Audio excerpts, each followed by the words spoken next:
So welcome everyone. Today we'll be going to start to solve a problem on pyramids. So I'm just focusing today on square pyramid. So how to solve the problem in the square pyramid, right? So here also we have two options when the given square pyramid is resting on one of its edge or corners. So this is how a square pyramid looks. You'll be having a bottom square surface. So it will be bounded by the triangular surface. All will be connected to a common point at the top, what we call it as an apex. So this is a pyramid, square pyramid, because the surface at the bottom is of square. So when it is told if a given pyramid, square pyramid is resting on HP in one of its edge, always we will keep our vertical plane and horizontal plane, and if it is resting on one of its edge, we keep the edge towards our right. So you will be having another edge oppositely to it because it is focusing on one of its edge. So at the same time, if the given square pyramid is resting on one of its edge, so when you view from the top, you will see a true shape of the base in our horizontal plane with the center. So you will be having a top center and the center of the bottom surface. So O and O1. So when you view from the top, O will be visible and O1 will not be visible. So O1 we will put it in the bracket. Similarly, when it is resting in one of its edge, when you view from the front, you will just see a triangular surface. In case of our prisms, we used to see the rectangular surface in the front view. Why? Because in prism, the prism is bounded by rectangular surfaces. But whereas in case of an pyramid, it will be bounded by triangular surface. So when you view from the front, you will just see a triangular surface in our vertical plane. But the axis plane here you have from the top to that of the bottom. So that will not be visible. Okay. So yeah, the axis line will be visible when it is resting in one of its edges. So you will draw a triangle and show the axis line at the top of this axis and the bottom of the axis using the axis line pattern. Suppose if it is resting on one of its corner, then you have to keep one corner towards your right. So this was a regular square before when it is resting on one of its edge. If it is resting in one of its corner, you will rotate the base of the prism such that you have one corner towards your right and one corner towards your left. When it is told the given square pyramid is resting in one of its corner, you will be having the corners equally inclined to our horizontal plane.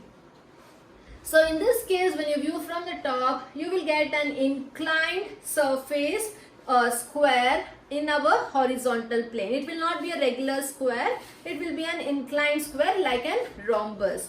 Okay. So when you view from the top, you will get an square base as our top view. But when you view from the front, here you cannot show the axis line because axis line you have from top apex to the bottom of the square prism, but that is overlapped with one of the longer edge. So these are the longer edge and these are the short edges, right? So the axis now is being overlapped with one of the edges. So in case when it is resting on one of its corner, you won't be able to see the axis line, but it will be overlapped with one of the longer edge. So you will show, when you view from the front, you will show a triangular surface along with the longer edge instead of axis line. So this is a problem on square pyramid. So it is a square pyramid of side 35 mm. So the base of the square prism here is of 35 mm. And the axis length and the height of the pyramid here, the axis length is 60 mm. How it is resting? It is resting on one of its edges. So this will be, so it is resting on one of its edge. So the pyramid will be resting in one of the edge, means you keep the edge towards your right. So other edge parallelly will be towards your left. If it is still resting in one of its corner, you will keep one of the corner towards your right and other corner towards your left. So it is resting on one of its edge. So when it is resting on one of its edge, I told you already. So you keep the position of the pyramid in such a way. So when you view from the top, you will just see an regular square. Okay, so since it is resting on one of its edge, you will show an regular square. So what is the side of the square? The side of the square here is 35 mm. So just draw an regular square which will be our top view. And the pyramid, I told you, you will be having the top and the bottom center. So when you view from the top, you have to show the top center O and the bottom center O1. Top will be visible and bottom will not be visible, the center point. So you have to join the two diagonals here to get the center point. Okay, so you will name, and you have the naming for the bottom surface as A, B, C and D, top center O, bottom center O1. So when you view from the top, all the four corners will be visible. So you can write that as A, B, C and D. And when you view from the top, the center top will be visible O, but the bottom center will not be visible, bottom center O1. So you will write O outside the bracket and O1 within the bracket. So this is the top view. In case of prism, we used to have the bottom surface of the square and the top surface of the square because it was bounded by rectangular surface. Since it is joined to a common point, you won't be having any top surface. So you won't write here A of A1, B of B1, C of C1, D of D1 as we were doing in case of prisms. In case of pyramid, you will be just having the bottom surface. So when it is viewed from the top, all the four corners will be visible. So you will write it directly. So this completes the true shape of our top view. And next what it is being told, the axis height is 60 mm. So even in case of pyramids, we assume in the first stage the axis is perpendicular, in the second stage the axis is inclined to HP, and in the third stage the axis is inclined to VP. So you take the projections above from your top view. So these two corners lie along the same line, and again this from the center, take the projections. So after you take the projection, you see what is the axis length. It is of 60 mm. So from here, just draw the pattern of axis or the center line. Then using scale, you measure 60 mm exactly, make a reference point. Similarly, this corner also you extend, and this corner as well. Okay. So then again measure 60 mm and 60 mm. Then you join it, right? So it looks like a prism. What you have to do is a pyramid. So don't get confused. Draw the axis line. Since it is a pyramid, you can just see a triangle, not the rectangular surface. Right? So you will measure 60 mm exactly and just cut an arc. After that, you will directly join these two corners.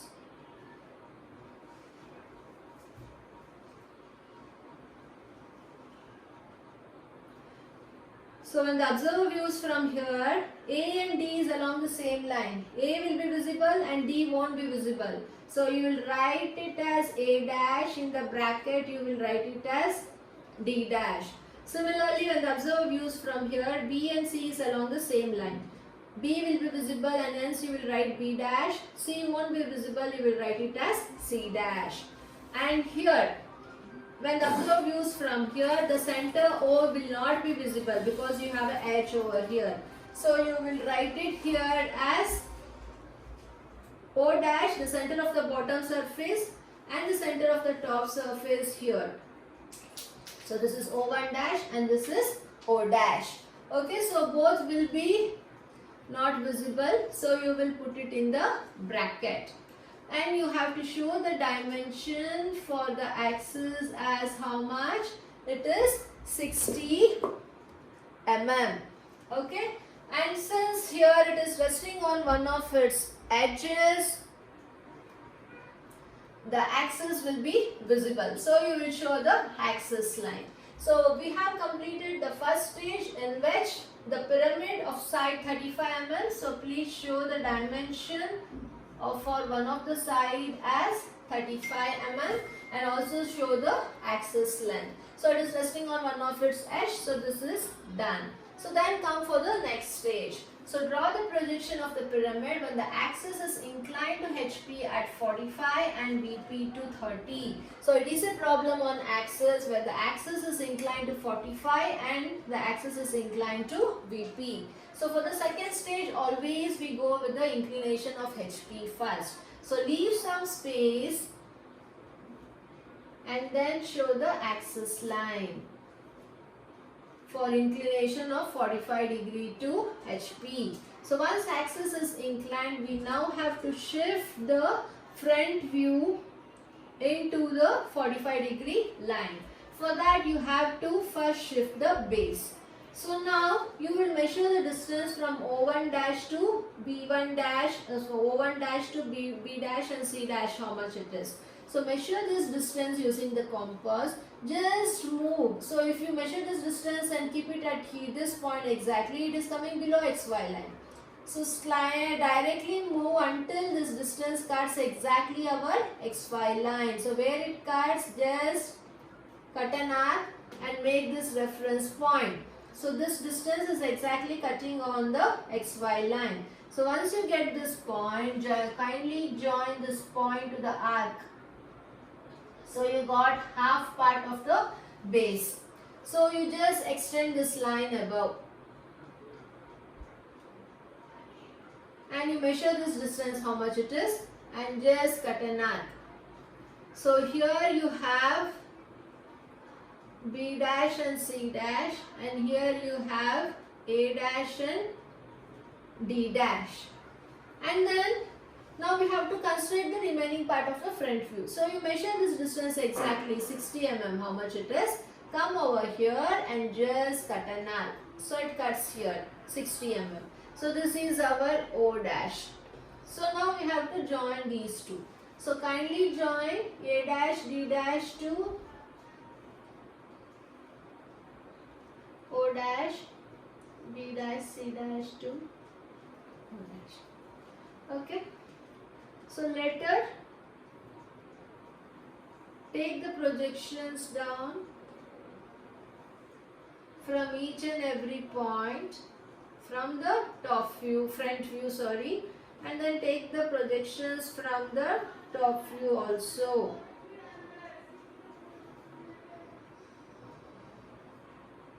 So after taking the projection, you can omit the extra lines. So now then read the locus. So you have the locus of A and A dash at this point. So this is our A. So you have locus of B and B dash here. So this is our B. You have the locus of D and D dash here. So this is our D. You have the locus of C and C dash here. So this is our C. So you have the locus of O. We haven't written O1 dash here. Please write it O1 dash. So locus of O1 is meeting O1 dash at this point. So this is our O1. And locus of O is meeting O dash at this point. So this is our O dash. So after naming, always the outer boundary of the given pyramid will be visible. So now in this case the given pyramid was in this position where the axis was exactly perpendicular to XY line.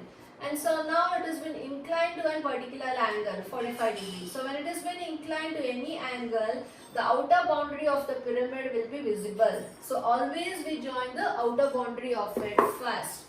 So A to B, so you will join A to B with a dark line, B to O dash, C to O dash, D to C and D to A. Please darken the outer boundary. So outer boundary will be visible. So after this, then you have to think which are the other lines which are visible or hidden. Right? So this is the surface, base surface. So the line coming through the corners of the surface will be continuous and visible. So that we have joined already. Apart from that, there are two other edges which passes through inside the base surface. One is D to O dash and other one is A to O dash. Right? So you have these 2 points, A dash to O dash and D dash to O dash. That is not being shown in our top view yet. and these two are coming through inside the bottom surface. So this is the bottom surface, A, B, C, D. The projection coming through the bottom surface will be visible and continuous that we have joined. So the projections which is coming through inside the bottom surface will be hidden. So you should show the dotted line here.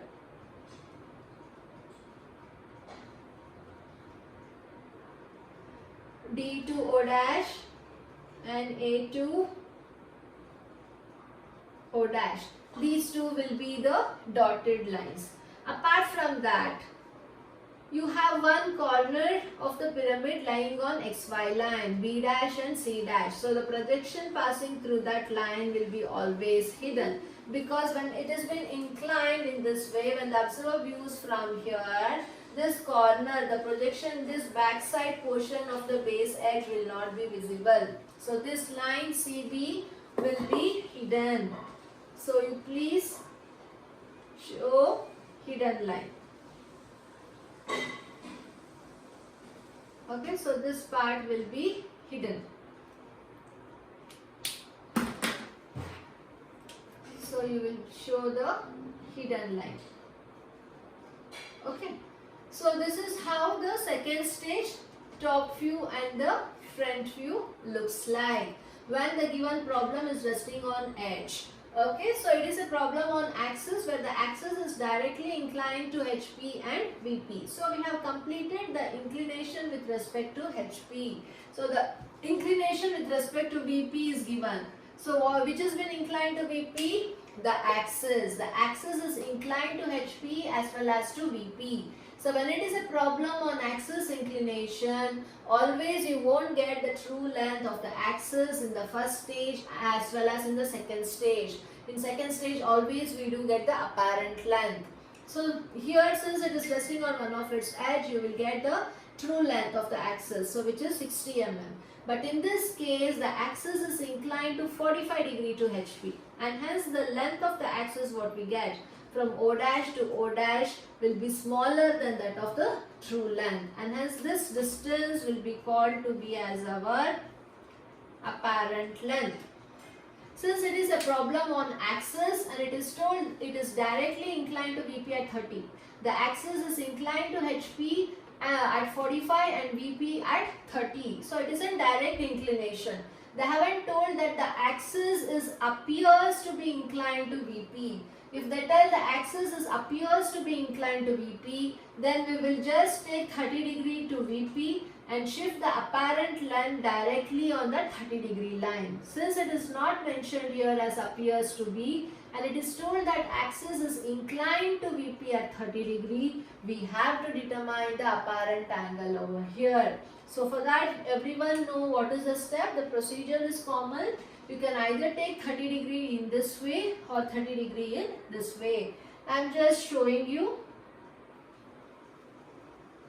by taking 30 degree to VP. So after taking 30 degree to VP, what is our first step? Please measure the true length of the axis from the front view of the first stage. So from O dash to O1 dash. So please measure this distance. Come to 30 degree line and first make a reference point. So this is our O dash. Once O dash is fixed, measure the 60 mm, how much it is. So measure the 60 mm and just cut an arc on 30 degree line. So now we fix the true length O dash to O1 dash on 30 degree line. So name this as O1 dash. After that, you please draw a line and say this is the locus of O1 dash. So once this is done, we have to now come back to the second stage, because we need to shift the second stage to third stage, not the first stage to third. So we have to take the apparent length from the second stage. So now you measure the apparent length, how much it is, from O dash, from O1 to O dash. Okay, anyhow O dash is fixed. Okay, so please measure this distance using the compass. Come back here. So from O dash you will measure the distance exactly and cut an arc. It might cut an arc anywhere on the locus of O1 dash. So this will be our new O1 dash. After getting, you can join from O1 dash to O dash. Okay, so this is our apparent length and this is our true length. So once you get the apparent length, you just extend that apparent length to XY line. So this angle will provide us the angle beta. So once you have shifted the apparent length, you have to now reconstruct the entire top view of the second stage. So this length we have. So to construct the bottom base, you need to know the distance full length. O dash to O1 to O dash you know now. So to get the bottom base done, just we need to know this distance. For that, you just extend the axis line. Okay. Just extend the axis line down below and measure from O1 dash to this midpoint. What is the distance? Measure this distance and just cut an arc. After that, you need to mention these two corners D and A. So you need to have a perpendicular line on this axis line. So what you do is you will just, so this is O1 dash, I am writing this side so that I'll get space. So from this point I will just draw an perpendicular line. So then you measure the distance from the midpoint to A, how much it is, you cut an arc. So it will cut here. And again from midpoint to D, what is the distance, you measure and you cut an arc. So you got the distance here, D and A. So after you get this distance, you need to construct the bottom base. So this is a perpendicular line which has to pass through for rectangular base. So what you do is, you just draw a rectangular line.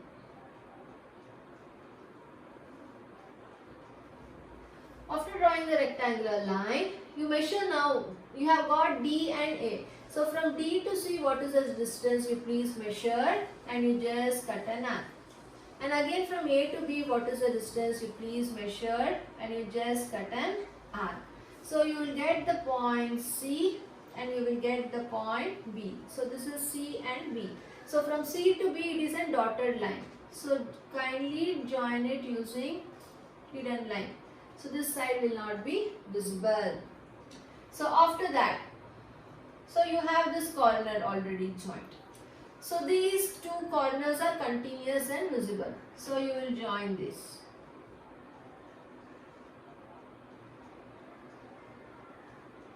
So this is done. So then you have two more corners which edges are hidden. So join that edges using dotted line. I am just showing you a rough sketch. It is not exactly to the dimensions. So this is showing little bit bigger. So this is little bit smaller. So once you shift the second stage top view to beta angle to the apparent angle, we need to take the projections above. So please take the projection from each corner. So from D, from C, from B, A, O dash, and here you have O1. Please take the measurement from O1 also. Please draw parallel lines. Okay.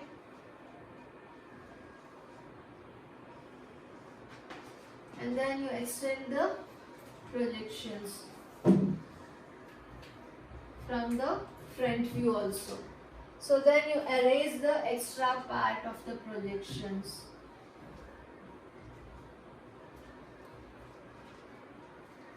So now the locus, this is a locus of D, is meeting D dash over here. So this is our D dash. This is a locus of C, is meeting C dash over here. So this is our C dash.